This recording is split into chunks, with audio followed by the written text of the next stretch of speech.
All right, so thank you so much, AGZA, American Green Zone Alliance, for being an awesome partner and sponsor to this podcast, Roots Down, a Regenerative AF podcast. Really respect the work that you guys do in creating a just transition from gasoline to electric in the landscaping industry. We not only appreciate you being a good partner of Roots Down, but we really appreciate you being a great partner to the earth and helping steward new behaviors that can lead us towards a good, clean energy transition, especially in the landscaping industry where we need it most. Thank you guys so much. We appreciate all the awesome partnership. All right, so here we are, episode 8. Welcome to the Roots Down, a Regenerative AF podcast. I've got a good friend, longtime, really great companion, lover of the earth, Daron Joffe, Farmer D, as most people know him. Excited to have you on the show. I know we have kind of worked parallel. We've kind of parallel path for years, years. And I tell this story to you all the time, but I want the audience to know a couple things. Yeah, this is interesting, and so. You inspired me, and I told you this before, like when I was starting to be agri-curious, it was more than that. I've always had a love for the earth, and I wanted to do something that was like a lot more grounded. I remember walking into Farmer D Organics on Claremont. It was Claremont and... Briarcliff and La Vista, yeah. Briarcliff and La Vista, that's right. And all of the people that you kept around you were just the most badass, hipster, trendy. You made farming so cool. And it was so innovative, and everything there was so innovative, and all the biodynamics and all this stuff. It was just so, it was like a club that I wanted to be a part of, right? And I remember running into you a couple times at the store, kind of in passing, and you were super busy, didn't want to bother you. I've always looked up to you, and now here we are, like, back in Atlanta, kind of doing adjacent work, and I want for the audience to know that my inspiration, that what I saw in farming is what I want to do in the urban climate space. I want to make it cool. Yes. I want to make all people, like whether you're a hippie, ground-loving, earth-loving person, or just a tech dude that loves, climate change or loves climate action, I want to make it cool. And I don't know, that inspired me. And there was like this whole hipster farming movement that Corey Moser and you and Darby and it's crazy when I moved back to Atlanta. Actually, even when I just visited Atlanta several years ago for the Georgia Organics Conference, there was like 20 people there that had worked at the store at some point, and I was just through the years, I was 10 years we had this Farmer D Organic store, and I don't know how many, probably 50, 60 employees that came through there over the years. And so many cool people. We were because there weren't that many places to work in organic urban ag in Atlanta, and so we attracted some awesome people, and that really made the vibe of the place. But it's been cool to see where a lot of those people have gone. It's just really exciting to see them still pursuing careers in urban ag or food justice or education or just all kinds of cool stuff. I miss those. I miss the retail. Over my life, I've had a couple of retail ventures, and I love that like interaction with people and like creating space and like engaging with people that want to learn. In that case, like the first-time gardeners. And, I miss COVID. Kind of killed that, and I think I haven't fully come out of a little more of an less social environment. I crave some of those more and a lot of the farms that I've started over the years that I've worked and run are similar, right? The farm, like people are coming to the farm stand and the CSA pickup, and we'll have food trucks and music, and there's always a community and activity and kids and families and people like hanging out in the context around food and farming. And, I do a lot of my work now. It's all over the country and a little international. So I travel a bit, but a lot of my work is virtual. Well, tell the audience what you do. I've been, I got into farming when I was in college 30 years ago, and started out as a curiosity. I wanted to learn how to grow my own food, and then I became really passionate about food system work. Just the way we grow food in this country and around the world is so toxic for the environment and people. And just been always really passionate about the connection between taking care of the land and the planet and how that also translates to the health of people and ecosystems. And then agriculture is I just love growing food, and I love the power of food to bring people together. So I've been doing that work in various forms for 30 years. Got into biodynamic agriculture and CSA, community supported agriculture farming, in my beginnings. Ventured into some social justice related work, kind of working with urban ag and food deserts and prisons, and kind of looking at food access and food equity and food justice as a big part of my passion. I've done a lot in education with kids and building farms in schools and helping set up educational farms to just connect kids back to the land, get them off their screens, get their hands in the soil, teach them about where food comes from, inspire them to eat healthier, and hopefully inspire them to, like you were inspired, right? Like just exposing people to be like, oh, this is like a path I can pursue, whatever that looks like, right? And related to, taking care of the land and each other. But my most of my work is in consulting. So I help plan, design, build farms and communities designed and built around farms, integrated with agriculture. So we do a lot of village planning, master planning, land use planning. You and I are both, working with DeKalb County. Some of the civic work we do is helping work with cities and counties to map their last remaining farmland and help them think about how to protect it and how to do development differently in a way that is more village in character, so that you can put more walkable, mixed income communities with retail and business, but connected to nature and farming, like physically connected to preserved. Basically what ended up happening, my farming work kind of evolved into landscape architecture work, which designing communities, and then realizing that one of the tools to preserve land and activate farms is housing and development. And so how can we, think differently about the way we develop to be more geared towards, certain goals, like conserving land for natural areas, conserving the farmland, activating farms and, growing food for the people who live in these communities, and then creating a quality of life for people who live in these neighborhoods that are, actually connecting with each other because it's a walkable community, and it's not just car-driven suburban. What we've done so much of in this country is just, kind of basically pave over our farmland and let the car drive design. And I think we're starting to see that doesn't work for a number of reasons. It's not making us happy. Yeah. It's making us unhealthy. And it's bad for the ecology and the ecosystem. It's bad for the environment on so many levels, with cars and the impacts of development taking up, important forests and watersheds and farmland.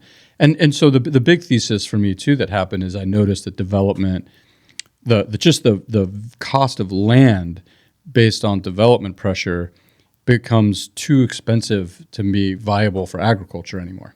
And so essentially development is also pushing farming further and further away from where people are. And people are more and more disconnected from agriculture and food and land. And so part of what I've been trying to do is figure out how do we weave agriculture back into communities, into society, whether that's home gardens, school gardens, community farms, local farm belts, preserving farmland around urban edges and activating those farms and connecting the rural and the urban by promoting more local food production, supporting farmers, and development is one of the tools, that can help accomplish that. So yeah. Kind of found myself at that intersection of, designing and building farms, designing and building communities, and then ultimately my work around Citizen Farmers, my book, and Citizen Farmers Academy, the nonprofit that I started with my son, is around activating those farms by engaging youth, kind of training that next generation of citizen farmer. Yeah, talk about that. That was one of my next bullet points here is talk about the citizen farmers model. I found that interesting. I think, agriculture is a really good gateway conversation to talk about ecology, to talk about earth stewardship, connecting kids back to nature, which is so desperately needed. So tell me about the citizen farmers model, and I know you wrote a book, so definitely shameless plug on the book. I wrote the book 10 years ago. I guess it's almost 11 now. It's called Citizen Farmers, the biodynamic way to grow healthy food, build thriving communities, and give back to the earth. It's the tagline. It's got a big fist of beets on the front. And the impetus behind the book was kind of this call to action, right? It's like we're all farming by proxy. We're all, quote, citizen farmers, right? Like we decide what we eat for our meals every day. We make a lot of decisions where we shop for our food, how we're aligning our values around the things that we buy, right? In particular, and the things that if we grow, and the way we interact with our communities. Like there's a lot of things we can do, whether you're a farmer, a teacher, a policymaker, a business owner, a real estate developer, right? Like the idea is that we're all in it together, and we should all have a relationship to growing something and understand the humanity and what it means to be a human and have a relationship to plants and growing food. I think that's something that is healing and grounding and an important context point for us as humans. So there's an aspect of this. It's like we should all grow something. Well, right? we all eat. So that is like I'd say most of us eat. I'd hope all of us eat, right? And most of us enjoy good food. But I think that's the connection piece that we don't. And very few people have grow any food or have ever grown anything. I'm always shocked, like how disconnected the last several generations have been from agriculture and growing food. So there's an aspect of the book that just says, hey, look, there's something in this for you, growing yourself as a human when you participate in the cycle of growing something, connecting to the seasons, connecting to the life cycle of a plant, learning things like patience, gratitude, right? Like stewardship. So the book is designed as a life cycle of the garden. So it starts with composting, then planting, then tilling, then sowing, then growing, then healing, then reaping and sharing and sustaining. And each chapter has a virtue that you cultivate. So compost is stewardship, planting is vision, tilling initiative, sowing faith, growing patience, healing compassion, right? Reaping gratitude, sharing generosity, and sustaining perseverance. So the idea is like we grow ourselves in the garden. So part of the book is about kind of an invitation to cultivate something, and in the process kind of cultivating yourself and developing a deeper connection to what it means to have a relationship with our food, with the land, with being a steward. And the second part of the book is, so there's skills, right? So there's like, this is how you garden, essentially. It's like a how-to, why-to hybrid. And then there's a layer in the book of mindfulness and entrepreneurship. So, the mindfulness kind of ties back to this cultivating yourself, kind of this social, emotional learning aspect. The gardening has this healing, this is this natural healing modality that has just been really great for me in my life, very healing and grounding. And I think a lot of us could use more of that. Especially now, yeah. And this the domination of technology in our life has really pulled us further away from the natural relationships that we're supposed to be having as humans, right? Yeah, it's more nature. Now, like earth stewardship is more of like a problem. It's like, so we pay. Right. So how can technology fix it? Well, yeah, now we pay other people to take care of it, and they're going to do it the fastest, quickest, hardest way, which is with a weed whacker, a blower, and a mower. And then they're going to turn it to grass, and the biodiversity, right, becomes non-existent. It's become a huge issue. Yes, there are so many, and we can unpack. There are so many problems with agriculture and landscape, the way we take care of land or lack of taking care of land. But so the entrepreneurship piece of the book is interesting because it came full circle, and it's kind of what inspired the Citizen Farmers Academy. So the entrepreneurship piece is really, I've always been very entrepreneurial. I consider myself a social entrepreneur, as I say in the book, a social entrepreneur. And, I've started a compost business and a retail store, like you mentioned, a wholesale wood shop business with raised beds at Williams-Sonoma. I've started, multiple farms. And, I've always just kind of been in this entrepreneurial spirit of like, also kind of trailblazing in trying to make a career in farming, is you kind of have to. But even when I was a kid, I mean, my first business was a car wash. In fact, the garden center that you came Yeah. into was, family car wash that I remember turned that. into a garden center. It was brilliant. I got my car wash and I got garden inspiration. I think it was before Pinterest, so that was like my Pinterest board. Nice. But the entrepreneurship piece is really important because I feel like one of the big aspects of like the inspiration for me around the garden and around agriculture is it's really kind of this foundation of our economy, right? We talk about like farmers are the founders of civilization, and this idea of like a basic economy was built around food and agriculture and growing things and trading things, right? We used to trade off the land. That was the currency. And, I remember this quote, I don't remember where it's from, but money is a fluid version of the earth. It's kind of this idea that like, maybe from Slow Money. But I'm really interested in, then part of the goal of the book was to inspire people to kind of get this foundation in understanding the relationship with the seasons and farming and nature and like our human connection to it. And through that journey, also finding inspiration in different places of potential career paths and or businesses that could grow out of that passion. Because I found a passion in gardening and I found a purpose in like trying to fix the food system. And it sent me on a path when I was, 18. And I feel like young people and just people in general, are looking for they're looking for their passion. They're looking to find their purpose and passion. And I think the garden's a great place to go look for it. And like that was part of the goal of the book was to kind of give people some inspiration and ideas. Look, it could be around, like I love the planning chapter of the book for me because I'm a planner. I love planning and the vision and creating things. And there's so many career pathways you can go down, landscape architect, designer, strategic planning and nonprofit planning and business planning. And, there's so many different aspects of like directions you can go in, urban planning, just as one example. So what happened, just how Citizen Farmers Academy was born was kind of this amazing, unpredictable, serendipitous thing. And I won't give the whole story, but basically, I'd started the farm at Serenbe in 2001. Right, this was like the first agri-hood before agri-hoods or agri-hoods that I got connected to. Was asked if I would help start the farm. Loved the idea of building a farm in a community because this was kind of like where my head was at right now. I was like, how do we integrate ag into communities? How does the farming? What's a new model for local community? And it's important to mention. I think as a biodynamic farmer, I found myself in a moment on my own farm before, years before, kind of coming up against this philosophical challenge, like this real question of like, okay, I either need to get rid of the cows because I was making cheese, yogurt, butter. I was hand milking a few Jersey cows. I got to tone back my herb gardens. I was doing tinctures. I was doing all kinds of stuff. I need to reduce the 150 varieties of vegetables that we're growing to maybe like 15. We got to do salad mix, heirloom tomato. Like, how are we going to make money? And I just caught myself and I was like, this is not why I got into farming. I did not get into farming. I was getting into farming not to make money.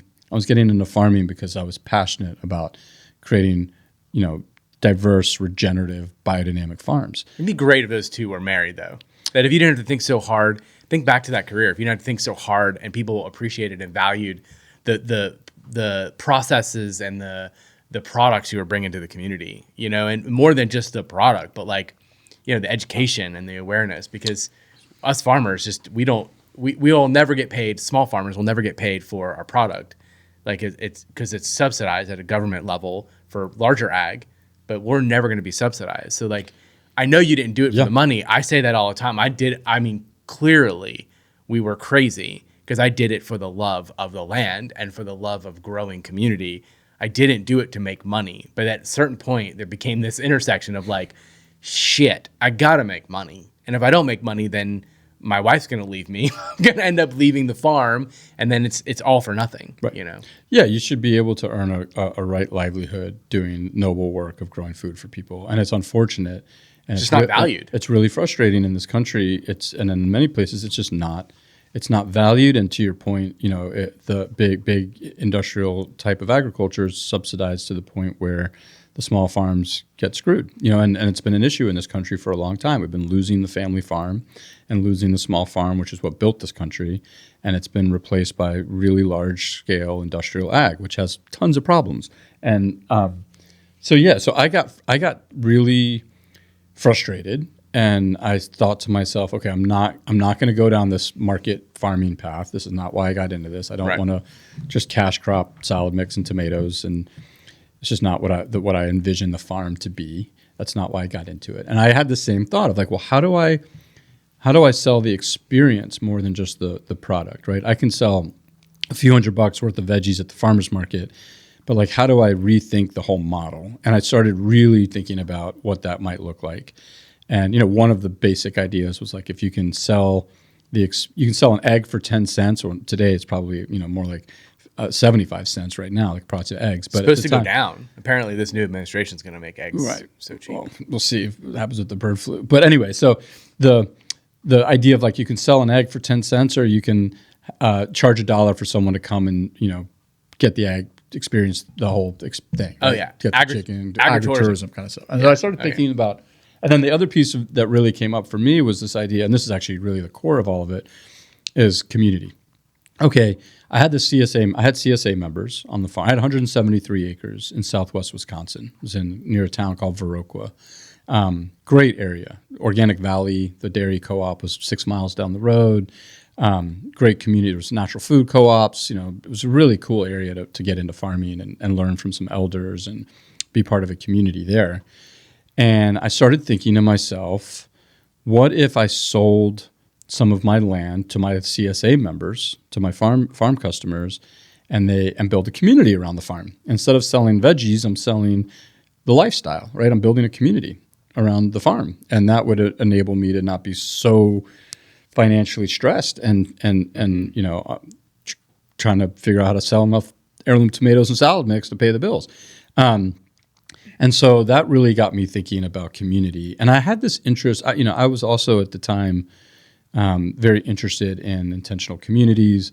I had traveled a bit in high school. I spent a semester in Israel, and I visited kibbutzim and moshavim, and fascinating model of kind of ag-based communities in the kibbutz model. They've been doing that for hundreds and hundreds of years. Well, but in Israel only since it was formed, right? In 48. I mean, when they, and that's a whole thing. But I started looking at intentional communities also in the U.S. When I was in college, I bought the Intentional Communities book, and I started touring around. I went to the farm in Tennessee, and I just got really fascinated by intentional communities models and the idea of what does it look like to build community. I didn't even know what a master plan community was at that point. I mean, I didn't know anything about real estate development.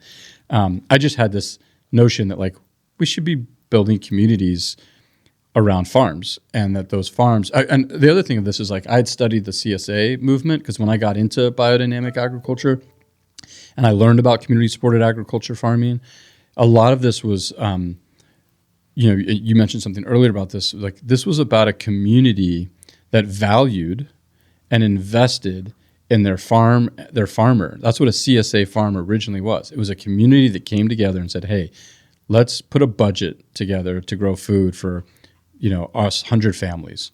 We each need to pitch in $1,000 to be able to hire a farmer or pay a farmer's salary, purchase the compost, the seeds, blah, blah, blah, and grow our own food as a collective. So I studied those models. There's some really cool CSA models that came out of Japan and Europe and the US. And that was kind of the heart of the community, right? It was the CSA, because you had a membership, you had a group that was value aligned, that invested in you, the farmer, that took the risk with you, and would basically, buy in to what you're doing. It's like a bunch of investors that bought in and took the risk. And I just thought that was such a beautiful model. But the challenge was that the farm, in order to buy a farm, I had to go 2 hours away from Madison, because the cost of land was so high, and like because of the development pressure around it. So being 2 hours away, it was hard to get customers to drive 2 hours to the farm to come hang out on the farm or come pick for the harvest, so they'd come out maybe once or twice a season at best.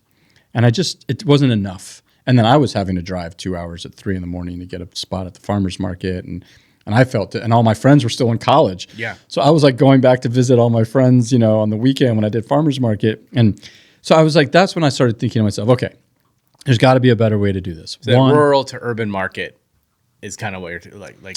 Yeah. How do you bring the farm closer to the people? Yeah. Right. And so, and how do you sell more than just the produce? So it was this, I talk about this idea of like the food to the people was like the model at that point. Right. And then it was like, how do we bring the farm to the people? And the way to bring the farm to the people is you've got to integrate the farm into community. And in an urban or suburban context, you kind of have to embed it into a development project or into a faith-based organization or into a school or somewhere where a farm can symbiotically exist, where you're not trying to buy expensive land and run a small scale farm for a profit. But the reality is, in order for agriculture, the point in part is stacked functions, right? You got to have multiple revenue streams to make farming work. You can't just sell produce. It's, and if you want the kind of farms, regenerative, diverse community farms we're talking about.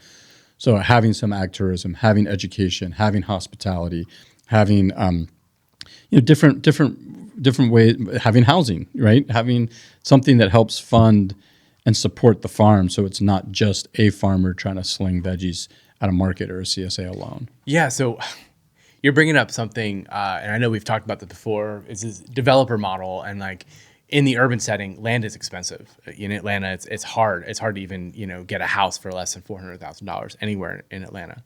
That includes Tucker or like Stone Mountain. I think Stone Mountain housing is like going through the roof right now. It's crazy.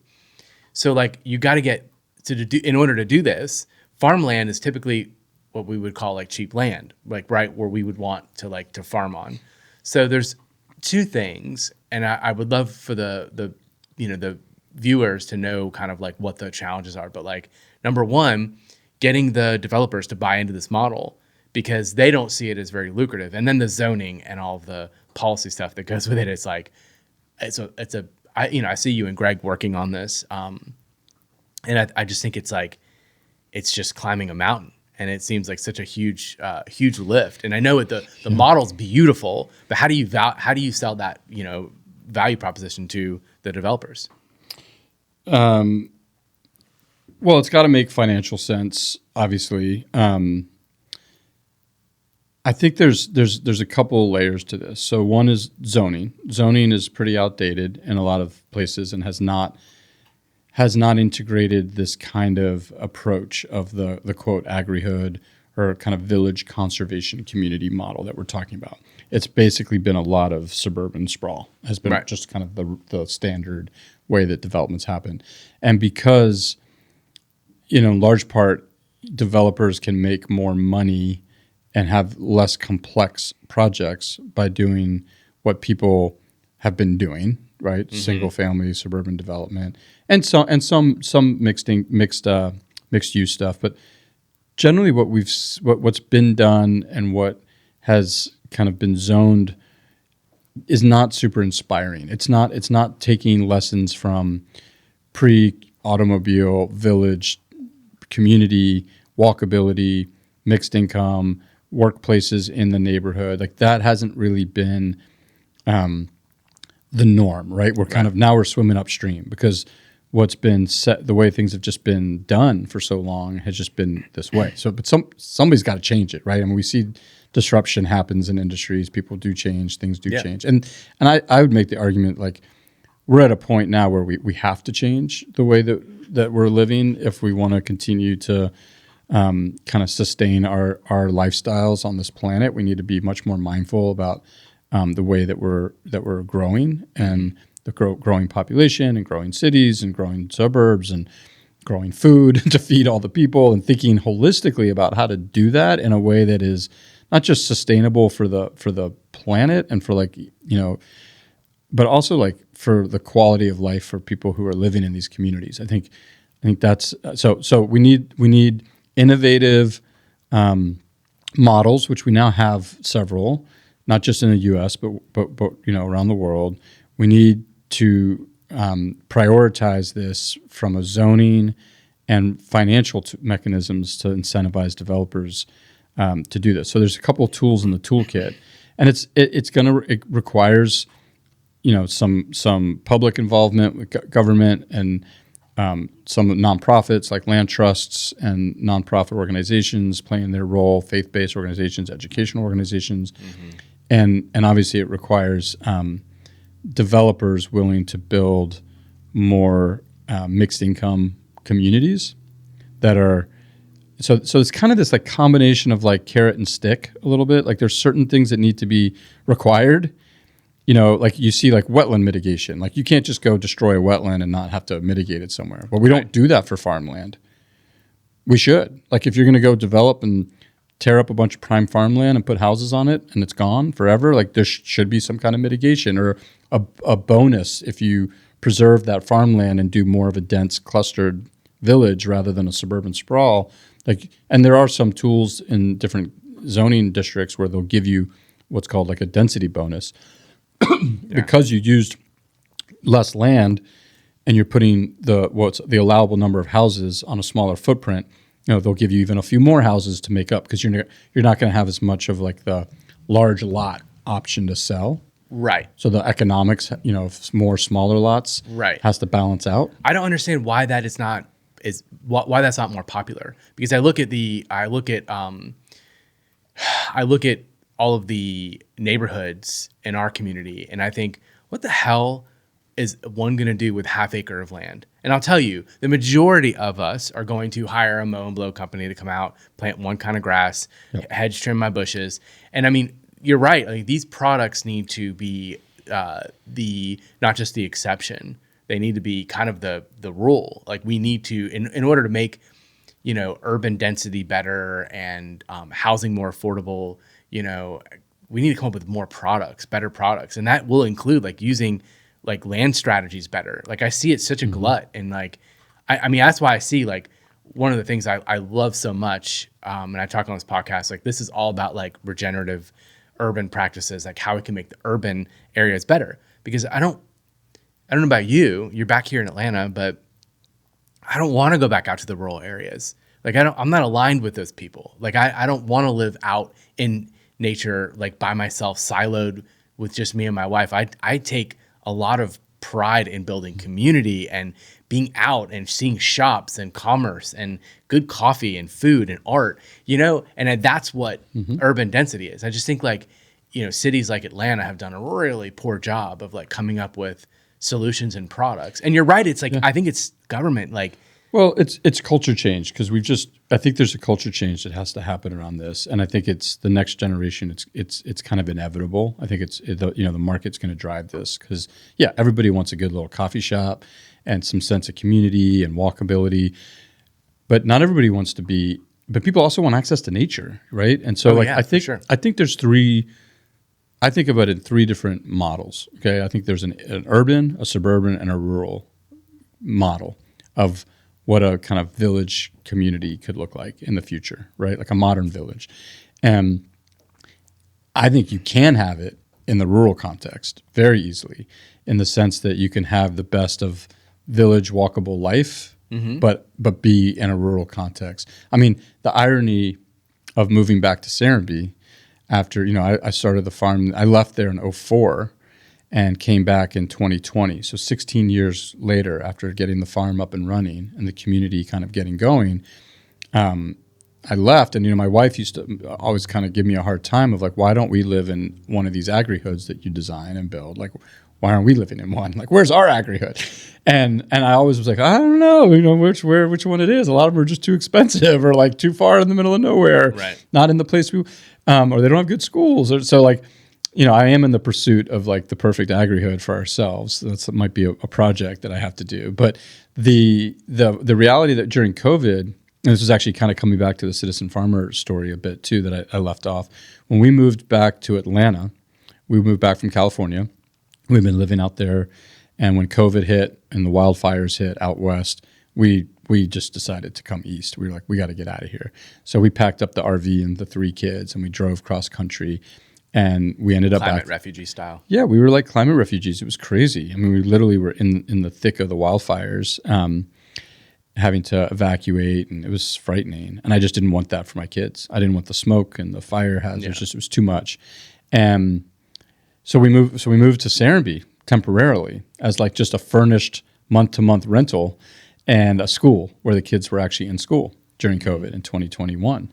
And so here we were, ironically moved into an apartment across the street from the farm where I buried my dreadlocks like 19 years earlier. And the community has grown a lot. You know, and Serenbe is an example of a rural village. It's in the middle of kind of nowhere. There's really nothing within 30 minutes of it. Grocery stores and other things. So it kind of created its own little village in the middle of rural Georgia. And it's grown a lot. But what was kind of amazing, we parked the RV on the farm.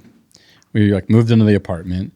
We were kind of figuring out our life, reorganizing kind of what we were going to do. And our kids were in the school. And my son Tilden came home. He was 9, and he was like, "Hey, Mom, Dad, I'm starting a business with my new friend at school, Thomas. We're starting T&T's Vegetables. We're going to start a farm business through school. We have to do a business project." So here's my kid telling me he's going to start a farm in his school business, and you got my attention, right? So what are you thinking? What kind of business model? Are you doing a CSA? Are you guys going to do farmers markets? You're going for the restaurants? You can do value added products? Like, what are you thinking?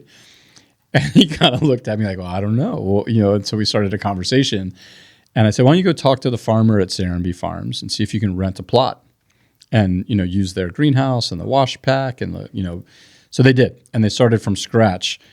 My son starting a farm on the farm I had started 20 something years earlier, and they ran a CSA. They sold 10 shares at the business fair at school. And and it was the thing that was just so beautiful about this for me was like, here were these kids, 9-year-olds, running their own business, farming and growing food for the community, bringing their friends and their friends' parents out to the farm to see what they were doing. This is what it was all about. I mean, this is why I started the farm there in the first place. This was the vision I had for what a community looked like. And it was my kid, 20 years later, that actually activated the farm in a way that it had not been activated, I don't think, ever, in the history of the farm at Serenbe being there, where there was that kind of energy, youth-led CSA. And that's what I started. They did a full season, and then they wanted to do it again. So long story short, I ended up running a second season with 15 kids from 3 different schools, and it was awesome. And that's when I decided to build a program around it called the Citizen Farmers Academy, and teach youth entrepreneurship, and through growing a whole season of CSA, and it's life changing. It's one of those experiences, just sticks with you. You get the skills, and you kind of get you get the bug. You start eating fresh veggies out of the garden that you would have never eaten before. The kids were eating raw kale and arugula, and it's just awesome. But I digress. So that's kind of what incubated the idea and has really kind of gotten me re-engaged in bringing the book to life a little bit more, because the book was the curriculum, and now we're managing a farm and a school here in Atlanta at Price Middle School, part of the purpose-built schools of Atlanta, and we're managing a farm in the school and working with the students, FFA, the Future Farmers of America group, and elementary, middle, and high school students participating in the farm and kind of looking at career pathways. So we're kind of building a CFA, Citizen Farmers Academy, and a pilot program there.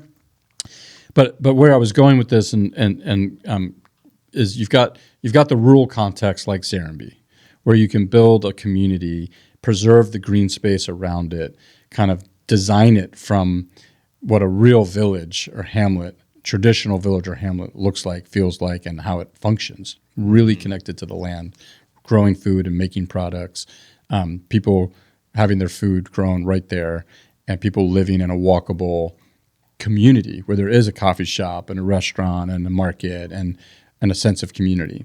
In a suburban context, I think we see it a little bit differently, in the sense that maybe you're not trying to preserve 70 to 90% of the land and building a real rural village. You're already in a suburban context, so it might be 50% of the land.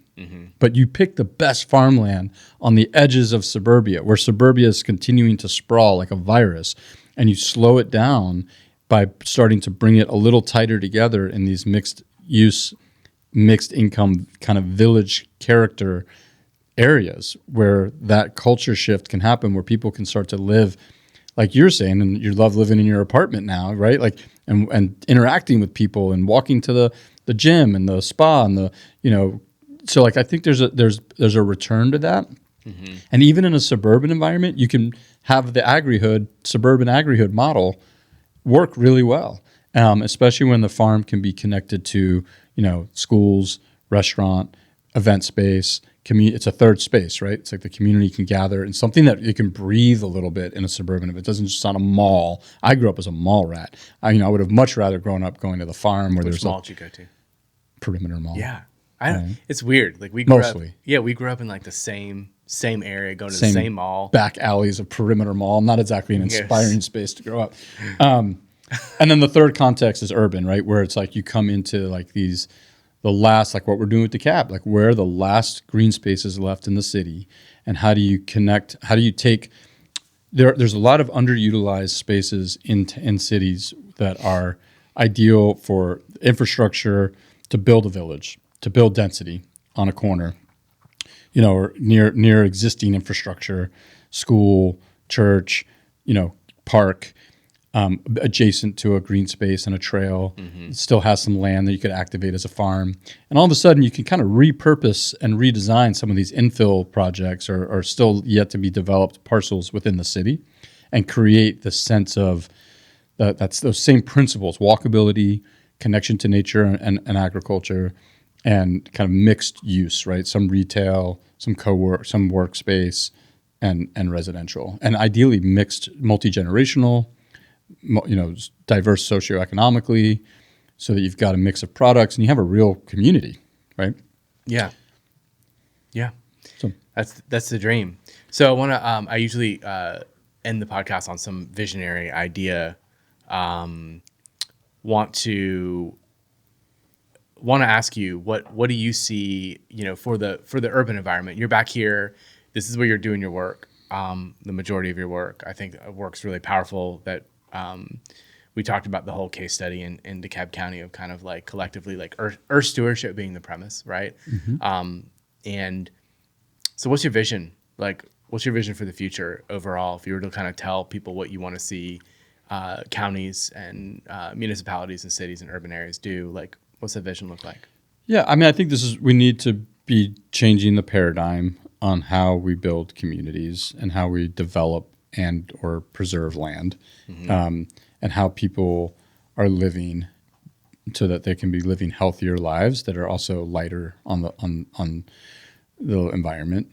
I think a lot of it has to do with the kids, the next generation. So I feel like there's kind of this kind of two areas I want to hit on. I think one is, and this is kind of my work, right? One is big picture. It's like working with the counties and the real estate developers and, really cities and counties and developers and landowners thinking about where are the best places to build, where mm-hmm. are the best places to farm, and where are the best places to preserve and restore nature, biodiversity, ecology, watershed. Like we need to be thinking holistically about, growth, and urban, suburban, and rural. All across the country and really, honestly, all around the world, right? This is the same issue. It's happening in a lot of places. And so I think that's the big picture thing is how do we really, my vision is like, whether it's urban, suburban, or rural, we're applying the same principles and we're trying to promote, encourage, and activate conservation village communities. We have a new guest. Yeah, Cosmo. The puppy is now in the mix. And then I'd say the second layer of that, I'd say there's three really key layers. So that's one, development, right? Conservation-oriented development, mm-hmm. village-oriented development, walkable, more sustainable, more mixed income, connected to nature and farm communities everywhere. That's the paradigm shift that I'd really like to see happen. Yeah. The second is farming, like viability of agriculture. Like how do we get more local farms and farmers established and viable and feeding healthy, nutritious food into these communities all across America, because the health of this country is a disaster on so many levels, and a lot of it is rooted in the food system, and a lot of it's rooted in the way we design communities, because people don't walk, people aren't active, people are sitting in their cars and in their offices. So like we need a different cultural framework from which to live and play and eat. And I think the third piece is, so that's figuring out farming and figuring out how to make it viable, which is not a small feat, by the way, as you know. And then and I'm talking about regenerative agriculture that's focused on growing healthy food for local communities. And then the third piece is the youth. I'm just really passionate about how do we give the youth the tools and skill sets and support and resources they need to be successful in inheriting such a challenging environment. We need to give them agency to make moves, and it just hasn't happened. Hasn't happened yet. I feel like that's a lot of our issues, is that we don't really rely on the youth. They're in the background, but they have some really great things to say to reshape the way they want to see things, and we just don't give them any agency at all. Yeah. So their well-being, and I think there's a study around if we really just focused on the 0 to 6 year olds and made sure they had everything they needed and they were set up completely for success, the trickle down effect of that onto everything else in society would fix society. If we actually focused on that and made that a priority, it would change everything else around it. Trickle down agronomics, not trickle down economics. Economics didn't work. No, it's trickle down economics didn't work. Culturomics. So yeah, I think that's if we can really look at education and interventions with youth to help them find their career pathways, find their passion, have the resources and relationships they need, have access to healthy food, being in a community that supports them and nourishes them, their mental health, their physical health, their well-being as a foundation is really, I think, one of the things that that needs a lot of attention. Yeah. And look, technology is amazing in certain ways, but we're really, I have 3 kids and I watch the way kids are growing up, and just, there's got to be some kind of counterbalance to help ground us in our humanity and give us, give us back our quality of life that we had. I think we were very fortunate as kids to play in the woods and go to the tree out. Yeah, we spent some time in the mall too, but we had we weren't dominated by technology all the time in our face. It's just inundated. I mean, we're inundated. It's not healthy. I mean, I see it, and I think we've got to address that. We sound old though, Darren. I mean, when my daughter listens to this podcast, she's like, "Oh God, Dad, shut up. We're fine." Yeah, we're all in it. We're all in it together. I mean, it's not just the kids, right? We're all kind of they're going to use technology as their solution.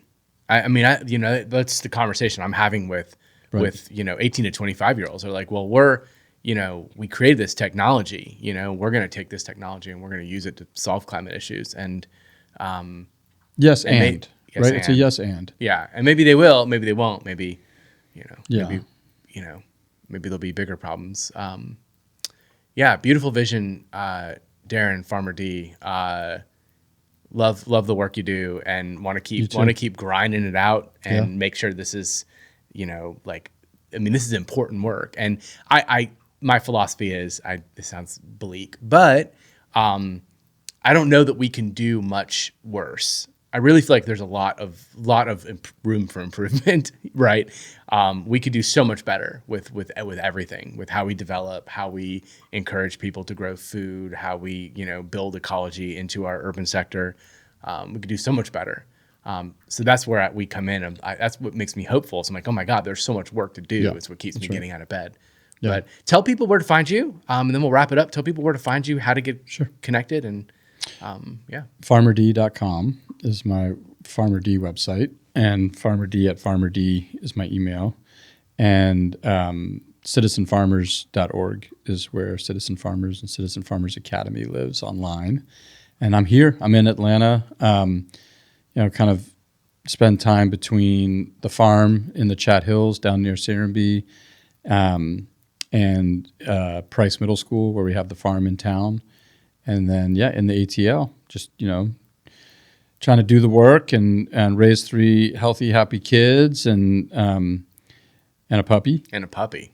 And, and do the work, try to do the work from a positive place and I think what fills me up is, collaborating with people like you that share values that I think the change is going to happen if we can, really have that collective impact and collaborate and work together and figure this stuff out, because there's just too much to try to accomplish alone. And, we need a bit of a movement of people across different sectors, from philanthropy to education to healthcare to agriculture to landscaping to government, kind of all working towards some common goals, which I think are not rocket science. This is just just healthy kids, healthy communities.